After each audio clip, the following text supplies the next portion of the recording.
Hi guys, chapter 7 today. Just as I figured, things didn't get any better. If anything, they were worse.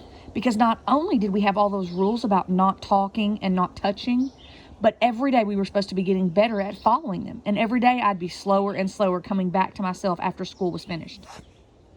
How many days to the last day of school? I'd ask Mama in the truck. I don't know, Ida B. Why? I just need to know. How many days until I'm done with school forever was all I could manage to get my mouth to say at dinner time. Ida B, it can't be that bad, Daddy said. And this is how low I was feeling. I didn't say anything back. Then every night after dinner, I'd go and lie down in the orchard till I got called to come in. What's the matter, Ida B? Viola would ask. Nothing, I'd tell her, because I didn't have enough of anything in me even to complain. How's school going, Ida B? I could hear Polly T snickering because he was a punk way back from the beginning. But even Polly T couldn't make things worse than worst.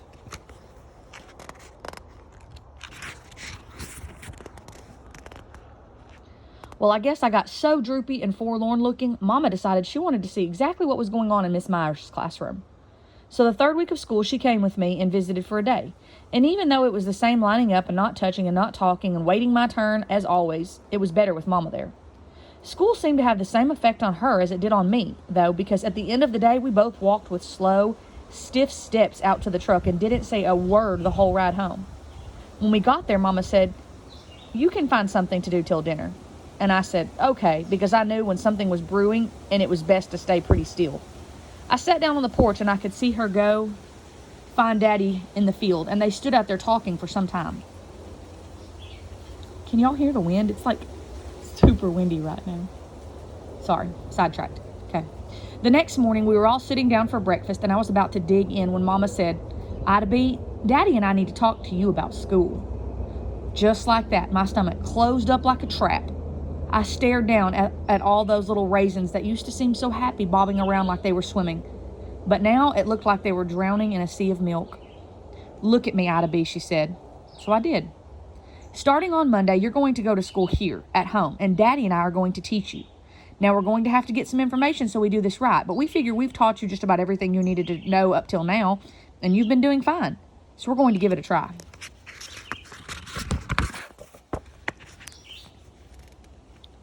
What did I look like right then? I must have been smiling, but I couldn't feel my face or my body. I was just hearing over and over again what Mama said, and I was floating up, and music was playing, and angels were singing. Ida B is free, Ida B is free. Come fly with me, Ida B. But before I flew off into the ether, I got pulled back down to earth by a heavy thought. This seems too good to be true, said the voice in my head that sees all those presents on Christmas Day and knows that some of them are socks and underwear wrapped up in pretty boxes. No way, Mama, is what I told her, wanting to believe but not letting my hopes get carried away just yet. Don't think it's going to be easy, Ida B, she went on. You'll have to learn math and reading just like regular school. There will be tests and lots of work, and you'll have to do the things Daddy and I tell you. If we don't keep up and do what we're supposed to, you'll have to go back to learning at that school, understand? Mama was looking at me like I was right there in front of her, but I was taking off again, because I knew as long as I was with Mama and Daddy and I was near the mountain and the orchard and the brook, everything would work out. As long as I could be Ida B, I'd be fine. For real? I heard myself asking, and I had already floated all the way up to the ceiling. For real, if you do what you're supposed to, Mama said. No problem, I said back. But by then, I was soaring in the clouds, so I don't know if she heard me. That's how it went for 4 years, and it was finer than fine. I stayed home, and I learned, and I had more fun than a kitten with 20 balls of yarn and 3 pretend mice. I even started to believe that I could count on never going back to that particular place of slow but sure body cramping, mind-numbing, fun-killing torture again. And that, I would say, was a mistake. Okay, so think about that. First of all, I don't like how she described school. Maybe her classroom wasn't very good, but school is definitely a fun place, and I miss it, and I wish we were all back there. But this is our book, and I do like the fact that she's at home learning like we are right now. It's kind of a good time to read this book. But there was definitely a bit of irony and foreshadowing right there in that last sentence. So think about that and send me a prediction of what you think is going to happen.